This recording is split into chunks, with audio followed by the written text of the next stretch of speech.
Hi, I'm Mark Unkefer, and welcome to the Montgomery County Republican Club Direct Line. I'm on with the Dwight Patel and with Patrick O'Peeve.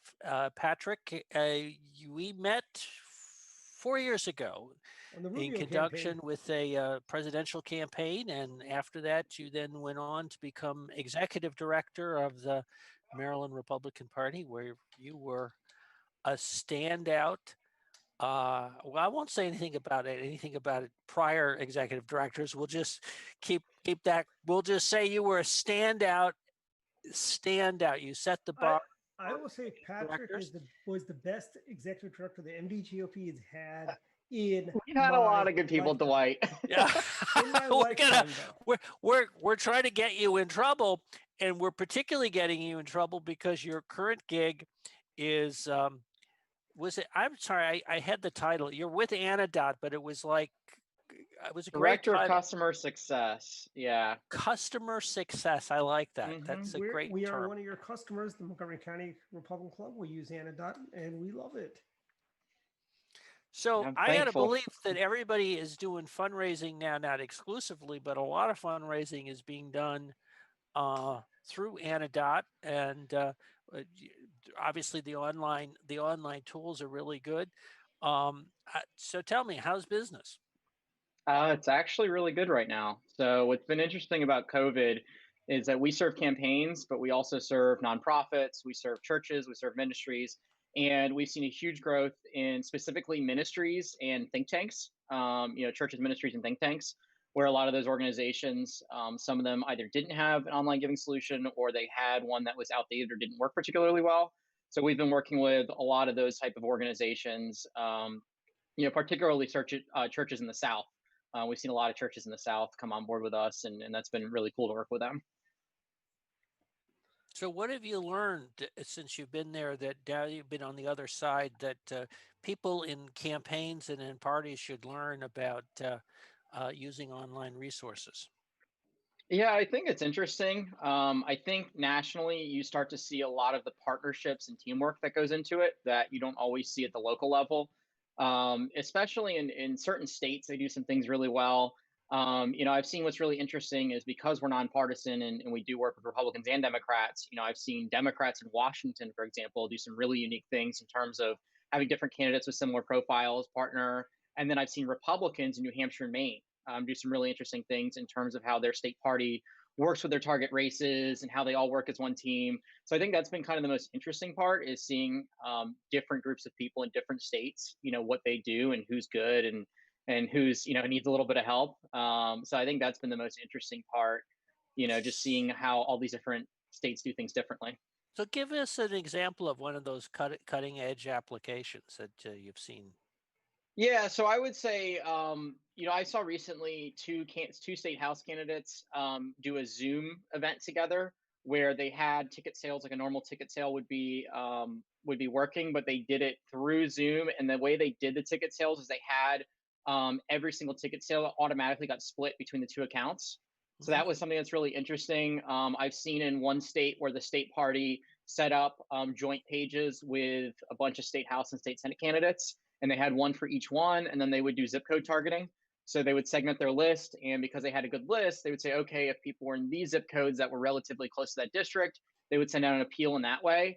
And half the donations that went through went to the candidate, and half went to the state party. So that was a good way for the state party to kind of boost it and show a real impact. So I think that sort of partnership fundraising is really interesting. Another thing that I've seen that actually worked really well with some nonprofits, but could be applicable to political as well, is they do cross selling to one another.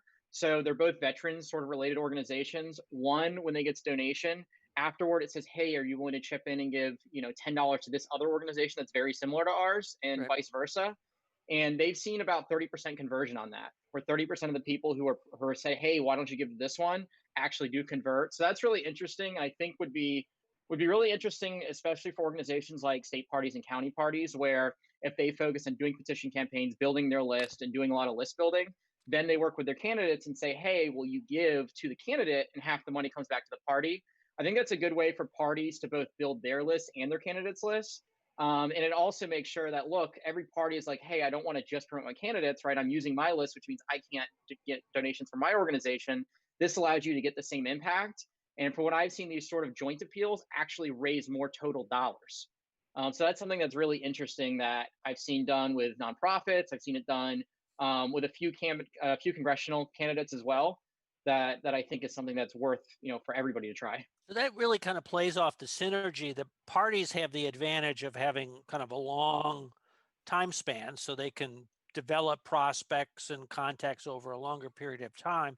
That said, there's a real appeal to, there's an urgency to a candidate who's a specific person with an election with a timetable. So in some ways, you're looking to kind of marry those two elements in an effective way. It is, yeah, because it's always harder for parties to raise money than candidates because it's so abstract, it's not defined, it's always harder for them to do so, but because they're this sort of permanent element, they always have bigger lists and better lists. Right. So this helps both, sort of fit the sort of the gap there. And in the long run too, it's just really good for party building because everyone's like, well, what did the party do for me? Well, if the party is sending out fundraising appeals to the targeted races and actually helping have money go directly into their bank account, that's going to build a much better relationship and make it more likely that they both work together. Where if the candidate does later on, hey, they do build their list, well, then they might be more willing to share the list with the party, or they might be willing to actually send an appeal on behalf of the party. That makes a lot of sense. One of the holy grails in this kind of fundraising is being able to get a recurring donation that's every month, every week, every day. It would probably be a little extreme, but on a regular basis, essentially, it's a kind of subscription model. Have you seen some good ways of being able to approach that? Yeah, so there's a few different ways that organizations are doing that. The classic model is obviously the membership model. You have an annual membership, and you're able to subscribe, and then it automatically recurs. We've also seen upsells in that way too, where once somebody makes an initial donation, like let's say you can set it up in our system where if somebody gave a donation of $50 or less, it asks them afterward, hey, will you make this a recurring donation? And then I think what's even more interesting, which we've been trying to work on, is to try to reduce churn. So we now have an auto credit card updater in our system. So if somebody's credit card is about to expire or has fraud or something happened, we work with the credit card companies to automatically update it in our system. So you don't actually have to go and do that. And beyond that, if the auto credit card updater for whatever reason doesn't work, we've simplified the process for somebody to be able to improve, somebody actually be able to log in and get their information in there. So via email, if they get a notice that says, hey, your credit card's inactive, they can type in their information, hit save, and it's done. They don't actually have to even log in or do anything. So those are some of the things that we've been looking at on that end. I think the one thing to be careful of with the recurring that we have seen is I think some organizations are getting very aggressive at making it required. Unless your language on your email explicitly states this is for a membership or this is for monthly, we have seen a lot of organizations that don't do that and have monthly as defaulted, where there's chargebacks because people are like, look, I didn't notice it. I didn't see the checkbox or I didn't see the button, and you never want donors to feel like they were duped or that they didn't, you weren't straightforward with them. So that's the only thing I would say that's been a little more problematic. I'm assuming chargebacks also cost the organization money as well. So you're losing it on both ends. You're not just losing the money that they gave. You're also losing a little bit more, another $5 or so, whatever the fees are after that. Yeah. And one thing that's been kind of interesting with nonprofits and churches and some of the other organizations has been donor pays fees. So we do allow donor pays fees. The problem with political is a lot of states and the FEC doesn't allow us to do donor pays fees for political for whatever reason. But for organizations that are not necessarily, don't register with the state or are set up in some other way, the idea that the donor can say, yeah, I'll cover the 4% or whatever it is, I'll cover the percentage and give a little bit more. That's something that's worked really well specifically for nonprofits. So it's another thing I would throw out there if there's an organization that has a different structure, where they're not registered with the State Board of Elections. Because I know, I remember back in the days where I had to tell a candidate who's running for office, where I did a contribution via PayPal. In his filings, he said, oh, he gave me $90-some, took out the PayPal fees. And I'm like, oh, you can't really do that. You can't subtract Right. From there. And that's great that candidates don't need to worry about stuff like that if they can do that, And I think for candidates, Anedot's got a great filing system because we used Anedot when I ran for state senate, and makes the report filings a lot easier than some other services out there. The back end is really helpful Yeah. because obviously you want to be able to track that data, but you also need to be able to report that data. Yeah, and I think what we're kind of excited about, over the next few months is to be able to do some of the other things that you might want to do in terms of list building, in terms of doing surveys and things like that. We're going to try to build more of that into our platform and make it sort of full cycle, not just where you get your donations, but where you collect your supporters, where you organize your supporters, where you're able to do all of that. And our goal is to bring a lot of that functionality that often you'd have to, have 2, 3, 4 tools or one tool that's really expensive, right? That costs hundreds of dollars a month, and try to bring that into our platform at no additional cost, where you're still just paying for your processing fee. So that's kind of what a lot of my focus has been on, is how can we improve the experience, and how can I take the experiences that I've had with the state party and with different campaigns, how can I take that and then say, okay, what is not in our product, and how can we build that into our product? Because in the long run, for us, it's how do we appeal to a large range of people, but some of the things that churches are doing is actually applicable to political and vice versa. Some of these things with partnerships and teamwork and some of these other things. So it's been really interesting to kind of have that wider perspective that you don't necessarily have, just looking at a single political organization or campaign. Do you guys have like a store function or anything like that coming down the pike where, let's say, if I'm a political organization and I want to sell yard signs? That's something that we do have down the pike later this year. It's something that we're most likely going to be having released. So you're going to have a shopping cart function. It's cool. Now you really, I was going to say, you were talking about in that data collection or contact collection, that was really one of your strengths as executive director. So it's a kind of a natural fit for you to be able to pick in. So one of the conversations lots of folks have are the kinds of surveys. How do you feel about kind of push pull surveys that kind of drive people crazy? Or what do you think goes into a good survey question? Maybe put that question that way. I mean, I think you have to define what the goal is. I mean, is your goal to actually get legitimate feedback, right? Is your goal to try to get feedback, or is your goal to simply collect an email? And that goes for anything that you're doing, right? So I see a lot of campaigns called petitions, but they're not complete petitions because they aren't sent to anyone. And I think that's a little misleading. And one thing I think we definitely want to try to change the narrative a little bit on that is, look, if you're doing a petition, it's like we were doing, right? I mean, I've done petitions with organizations. We killed bills, we killed sanctuary state, killed tax bills, and we did some really good stuff. And that's not a lot of times what people are doing with petitions. So I think with surveys and petitions, it's just defining your goal. If your goal is to have a real survey, then don't do a leading question, right? Have something that's open-ended, that's not directing somebody in a certain way.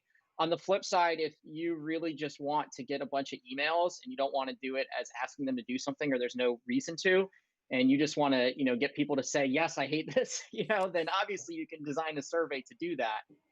It really just depends on what you're trying to do and what your end goal is, and that just differs, right? So if you're the county party, you might have a really hot button issue in the county that everyone's angry about. So you might do a 1-question survey that's a little bit leading to try to collect information, right, and make sure everyone agrees with you. On the flip side, you might also say, well, we actually want to get an idea of how people really feel on this issue, so we're going to do an ad targeted to a wider audience that isn't just Republicans, or just isn't just Trump supporters. So I think you just have to decide what it is that you're trying to do, and then you sort of guide your content around that. Now, you referenced the fact that it's possible to, with the appeals, to integrate an effort where you're sending emails or contact information to legislators, which is one of the modes. You can obviously collect the data from that, but you also can direct a fair amount of voter opinion towards legislature in an effective way. Yeah, for sure. I mean, I think that's, I think the way you can use BCC email and have the actual signatures automatically forward to legislators is highly effective. I've definitely, on 2 or 3 different occasions, I've run campaigns that pretty much literally shut down a legislator's inbox. And if you want to have an impact, that definitely works. Encouraging people to call, using some of these campaigns, doing follow-ups to get them to actually testify. So I've done that before too, where you do a large, do an advertisement for a petition, you get a bunch of petition signatures, and then you send an email to all the signers and say, hey, the testimony for this bill is on this date. This is how you get the testimony in. And sometimes, work with a legislator who actually is on that committee to try to conglomerate the testimony, right? So if people want to submit written testimony, but they can't actually physically get there, working with the legislator to be able to get that testimony in to have impact. Because to me, it's very important, and it's not talked about enough, the idea of wins, right? So each step of the way, you should be doing something that's a win. So if, for example, you're doing something on a bill and you have 5,000 signatures, that's a win. That's a big barometer. Right. If the bill is watered down or it's amended, that's a win. And every single step along the way, every win makes somebody more likely to sign the next petition, to donate, to do the next thing.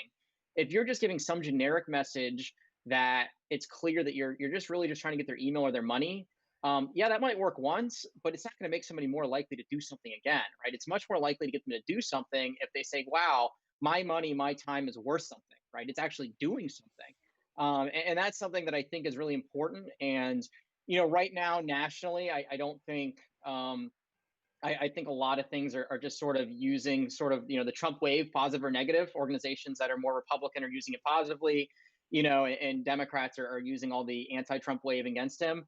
But I think in the future, when you don't have this figure that really is sort of the driving force, and we have to go back to normal organizing, what we looked like before the president, I think it's going to be important to do some of these things, because it's not going to be like it is now. You see these huge numbers getting put up by candidates and all this interest, and it's driven by the president, positively and negatively, but that's not necessarily going to be reality forever. And I think organizations need to get really good at organizing around something else, right? Around things that are going on. And this is more of a post 2020 item, but it's something that's important, because if you only know one strategy, you're going to get caught sleeping if you're not ready, for the sort of the cycle and things to change a little bit. So we've talked in the past that there's, how shall I say, the technology, the technology associated with politics and campaigning have changed dramatically over the last couple of election cycles, and And in just each cycle. go back 4 years, things have changed dramatically. Right. I was just thinking since, well, the beginning of March with the whole COVID shutdown, I'm expecting, I assume that there's been kind of a whole dramatic wave of changes. Certainly we're on Zoom. Zoom has become a mode of communications. Um, can you give us some sense of what you've seen this year that's different? I mean, obviously I'm talking about some of the obvious ones, but perhaps some of the ones that may be not as obvious about how politics has changed in this year using the technology tools. Yeah, I mean, text messaging is the most obvious one, and this goes for voter engagement. This goes for fundraising. This really ties to everything. I think text messaging is the most obvious one. Obviously, we saw a little bit of it with the Beto campaign, probably most prominently in 2018, and now everybody's using it. I think the Trump campaign is probably using it more than anyone. Um, and I think one thing that's become challenging has been the fact that the data is flowing so much now, where everybody kind of has access to lists and things like that, and you have a lot of donors that are getting frustrated by the number of texts. And I think right now we're very much in a wild west where everyone is sending as much as they can and taking advantage of it. I don't know how long that's going to last. I would assume that both campaigns are going to get so aggressive in October and November that the government will be forced to step in at some point just to try to protect people, right? When it comes to the amount of messages they're getting. I think what's kind of interesting, if you're looking forward though, is the idea of systems. The idea of relational organizing. So I've been talking about this for a little more than a year, but I think it's going to be more prominent as there are more crackdowns because people are spamming. The idea that, look, Mark, you could log into a system, right, and it would match your contact book, and it would tell you all of the people in your contact book who could actually vote for the candidate you care about, and then it would go into that file and start to build a map, like a social map, right, and say, okay, Mark's connected to this person, that person knows these 10 people, right, and start building out kind of that social grid. I think that's really interesting because that makes it more beneficial for campaigns to recruit volunteers and have legitimate volunteers. And then you sort of build out, in a lot of ways, what people used to do in the past, where they had this sort of neighborhood model, right? Where they knew who the person was that sat on the stoop and knew everyone in the neighborhood, and that's the person that ran their campaign. I mean, communities don't work like that anymore, right? People move more, they're not as close to their neighbors.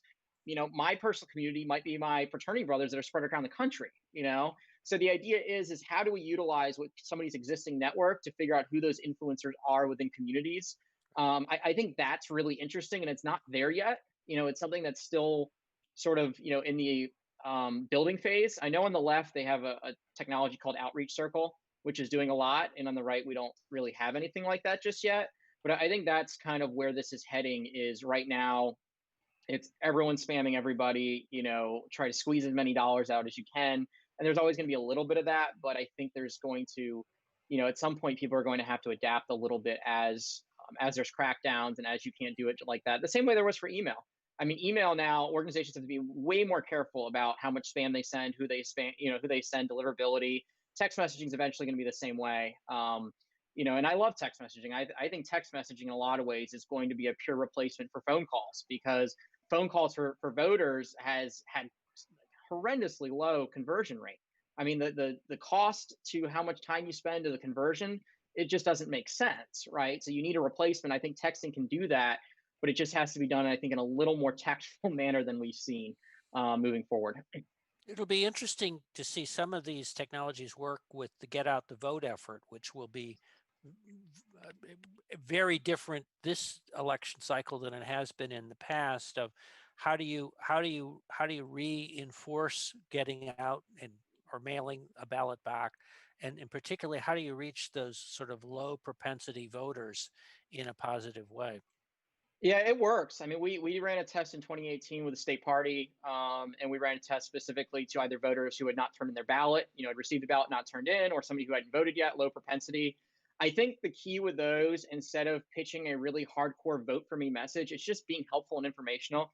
Hey, did you know this is your voting station? Do you know the election's coming up? I mean, we had a lot of people who said, hey, I heard about, this because I got a text message. And I think we saw that too in a few local elections where candidates, won by a pretty close margin. And it was, hey, I got your text. I didn't even know about this, but you seem like a good person. And, and now that you let me know, I showed up to vote. So I think being informational and friendly and not super sales pitchy is kind of the key. But it's already happening. It already works. And there's a ton of firms out there that do it. I think what's also going to be interesting in this space too, though, is as we get further along, which firms get cracked down on, which companies. Deliverability is definitely something that, if you are looking to text, I would be asking for deliverability report no matter who you use, and making sure that your messages are getting to the people they're supposed to. Because otherwise, it's great if you're spending 4 cents instead of 8 cents, but if you're not reaching the people, then you might want to spend the 8 cents, right? So it's things like that that are things that people have to think about. That's interesting. I pick up my phone and there's some people who every single day there's a message. Well, in text messaging, I mean, I think what's interesting too is in the fundraising space, we're the only platform that has free text to give.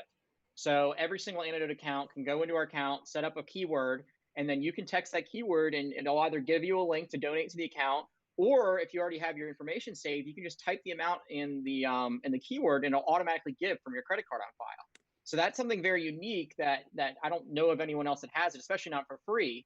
And that's something that's really interesting. So what we've seen is that actually works great for events, right? So an event, instead of having a swiper that doesn't collect all the information half the time, or you have 2 laptops at the front table, and they can't go fast enough to all the people coming in. Instead, you say, hey, text this keyword, type in your information in your phone, show me the receipt, right? That is a much faster way to process through events.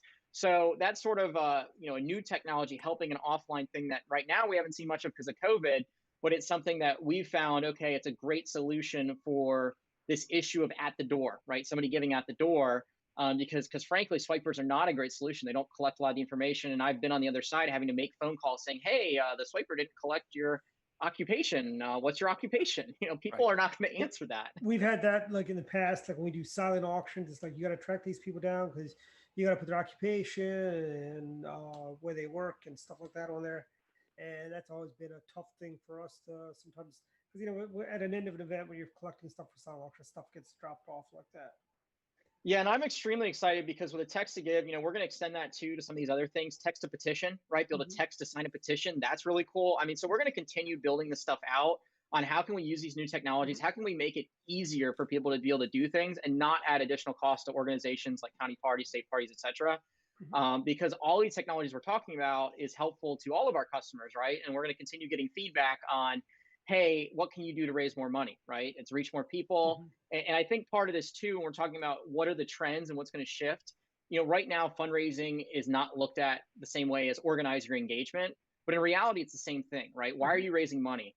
to reach more people, to engage more people, to activate more supporters. It's the same idea. So it should be tied together. So that's something that, I think we're definitely going to continue trying to tie together and teaching people and providing more resources on, hey, the goal here is to attract new people, to recruit them, to organize them. And if they're if they raise money and they donate, that's great. But that isn't the only goal, right? The goal is to build an organization and activate people and build, in a lot of ways, build a sort of a movement of sorts, right? So in the county party, your goal is to recruit more people, organize more people, get them out to support the candidates. Some of that's fundraising and some of that's otherwise. Yeah, like we're doing that with the county club, where we're just having people. We want them to know about the club. Let us, and we've actually had people that have, basically they've given us their information. Then a few weeks later, we'll see a donation from them, and I think that really works very well for us. And we even had a couple of surprise big donors come in that way to us. Other question I have for you is Anedot. I don't know if you guys, this is probably something down the pike you might be thinking about doing, is like, when county parties and everyone does a silent auction, people run to the back of the room to make sure they're not. If you could have an Anedot component where I could just see sitting at my table, just when I see I'm out, kind of like on eBay, where if I'm outbid, I could just go back and raise my bid or so on without having to run to the back of the room. I don't know if we're going to do that. I definitely know we're looking at events, ticketing, things that don't require you to give right away, pledges and things like that. Because that's something we've seen with some event software where it's either free or paid, if there's a way to do pledges and things like that. So we're looking at some of that stuff. I don't know. We haven't really discussed too much on the silent auction kind of stuff. But obviously, if there's, we can obviously look at everything in the future. I think right now, most of the focus is on how do we help people engage in a way that's not just collecting money, and how do we help them manage those relationships more than anything? How do we help them manage those relationships? So those are some of the things that we're looking at right now, and ultimately we're going to continue building out our integrations. We have close integration for Rumble Up with texting, and i360 has texting, and I think there's a few others. We have MailChimp for email, and ActiveCampaign, and a few others. So we're going to continue building out all of these integrations, so that way, Anedot can serve multiple purposes. But if there's something we don't do, if there's something that somebody likes another software to do, then that works seamlessly with one another. So those are the kind of things that we're looking at. And I'm assuming you're going to have the ability to, like, when you have events, people can check off, let's say, what the chicken or the filet mignon or whatever, for the menu. So we actually already have that, believe it or not. We actually already have that ability. If you go into details and then you click a drop down menu, you can put food in there. You can say choose your food selection. So that's something that you might want to try for those of you that like vegetarian options or pizza. Yeah, that'd be great. Pizza option. Who would want a pizza option? No, but the reason I bring that up because I actually worked for the granddaddy of all these online credit card e-contributor. It was a .com. We did Rick Lazio's fundraising and raised a lot of money for Rick Lazio using this. But we got a call from Rick Lazio's campaign manager. Oh, we got this event and we want to do it this way. I'm like, well, our system doesn't do that. Well, you guys better figure out a way to do it. Is the response we get. So we had to basically bend a few things and switch things around and stuff like that. But that's always like a cool feature. Yeah, that's something, like I said, we have in our current product, and we're going to continue building out flexibility and functionality. So, I think another shift that we're definitely making is having it be more drag and drop, like a MailChimp or Constant Contact, where you can move things where you want it. So there's a lot of cool things that I would say really in the next month, next month, but especially the next 3 months, we're gonna have a lot of really cool stuff. And I'm excited, to be able to do a lot of education around this, because again, I think in the long term, organizations and candidates that get really good at this, right? Really good at doing the advertising, reaching people, getting them excited, activating them, and then having a side effect of fundraising. I think those are gonna be the ones that are the most successful. And those are the ones I've seen that are most successful, the ones I've worked with, right? When I worked with Christian Mealy, frankly, he had over 1,000 yard sign requests before he even asked anyone, just saying, hey, I've got yard signs. And he had 1,000 requests. Why? Because he was really good at Facebook, to be honest with you. He did a lot of door knocking, but he was really good at connecting with people and having a huge group of people and relationships.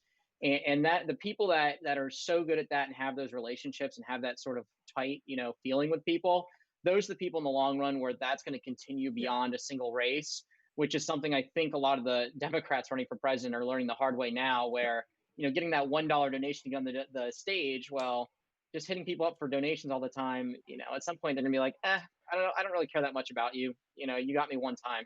Yeah. That's not the kind of relationship you want. Yeah, and it's kind of like the Biden campaign. For some reason, they've been spamming me. Creepy Joe spams me every single day, asking for money. I've sent him back reply saying, "Stop spamming me, Creepy Joe. I'm voting for President Trump." And shockingly, they still don't remove me.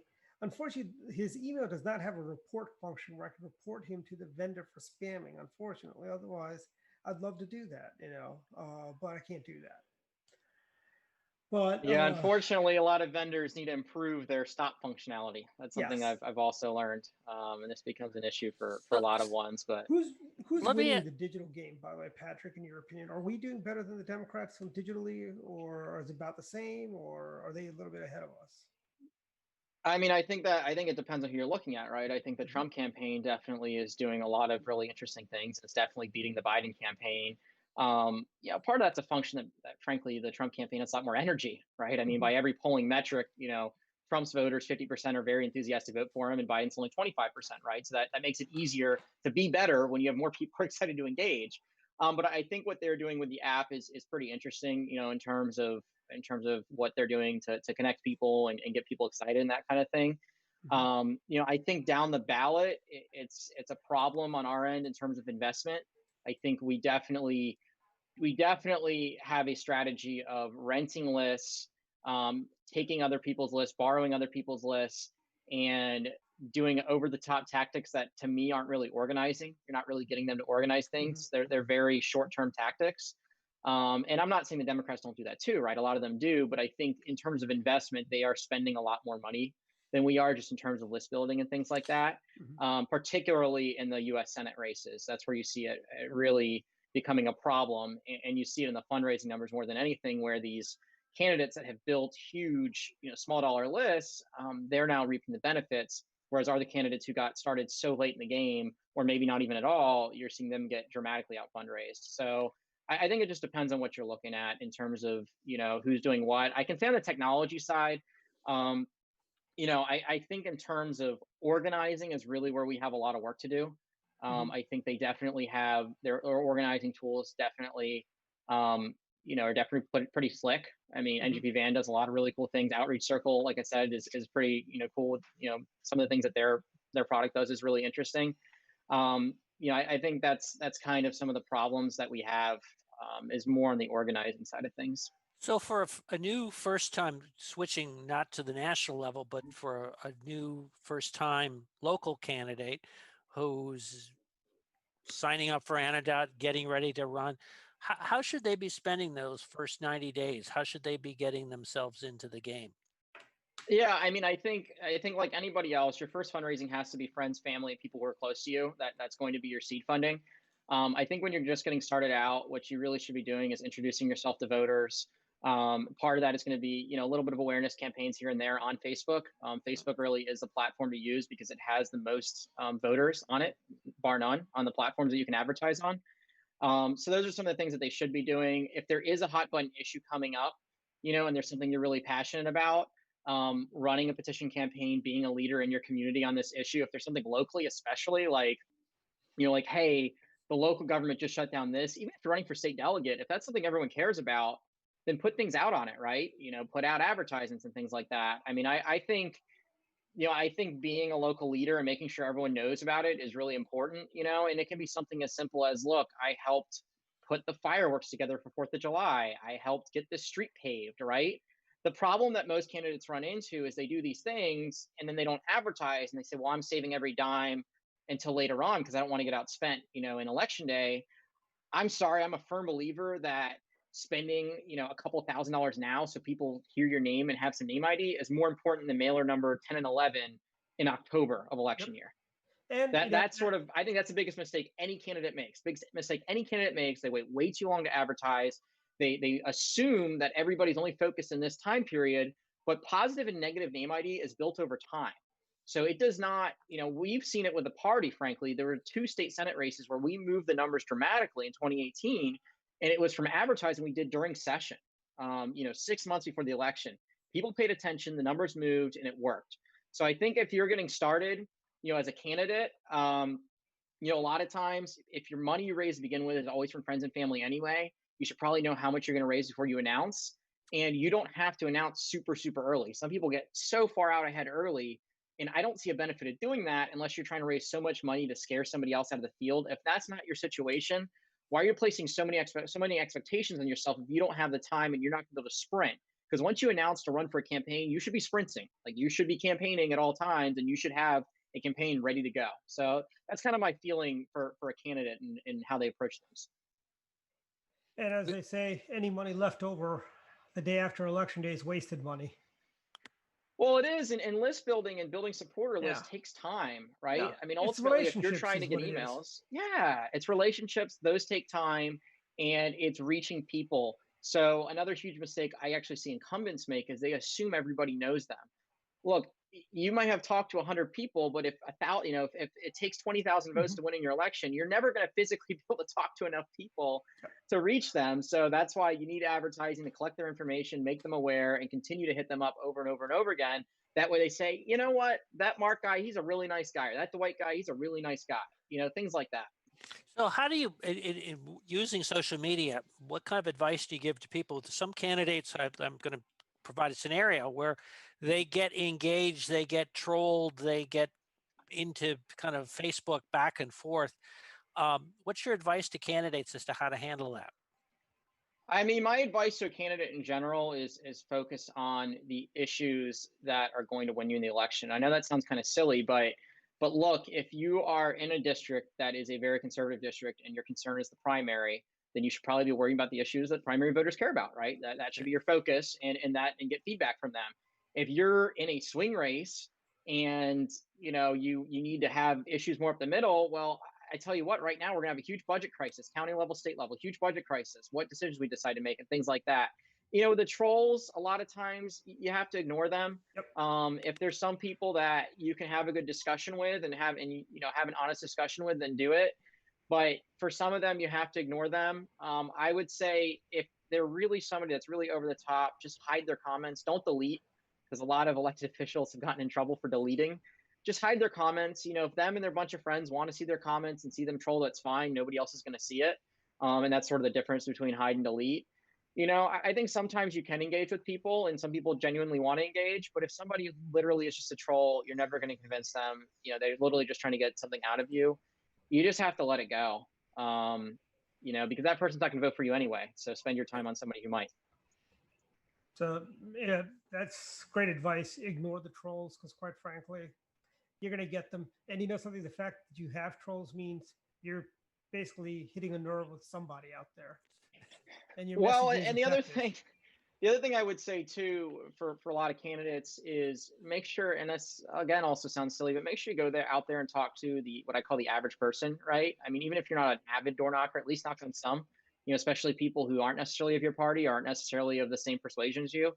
Talk to them, get a feel for it, go to community events, get a feel for it. I think one thing I do definitely see some candidates make a huge mistake of is look, I love our central committee members. I love central committees, right? But the opinion of central committee members is not necessarily the opinion of the general public, right? The opinion of even the hardcore liberal activists, right? That's not the opinion of the general public. The Democrats make the same mistake. This is not a party thing.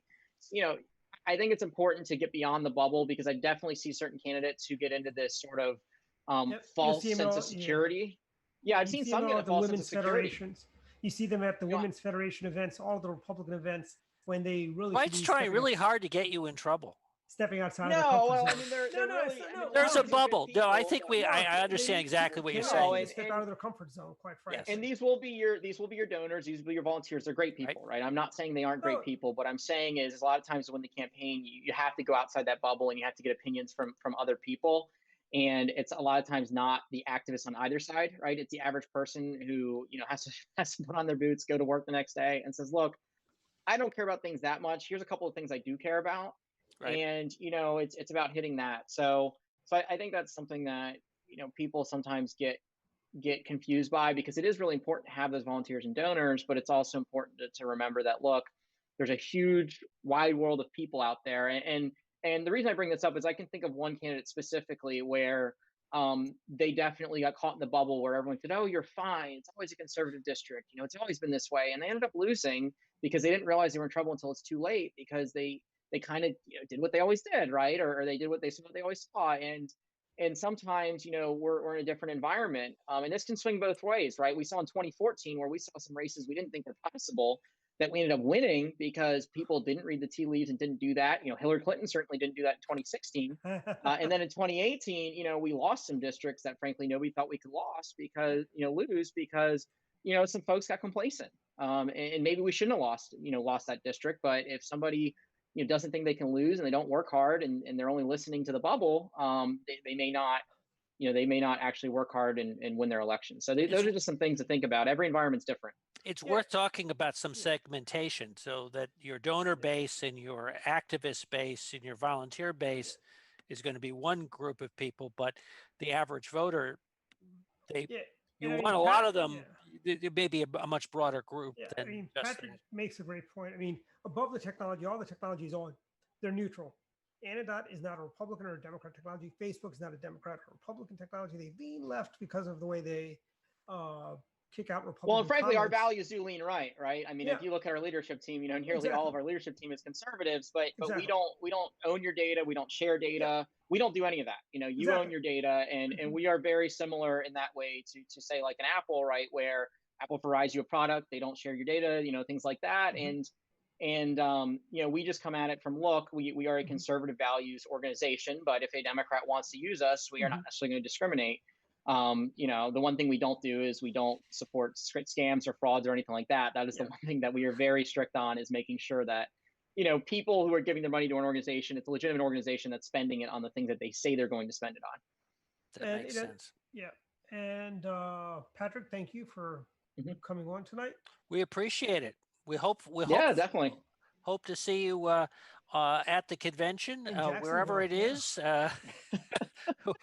whichever of many cities. Ocean City. Ocean City and or Charlotte and or Jacksonville. So, well, thank you for joining us on our direct line. Be sure and follow us on both YouTube. We have a YouTube channel with a lot of the old shows on, but also follow us on Facebook as well.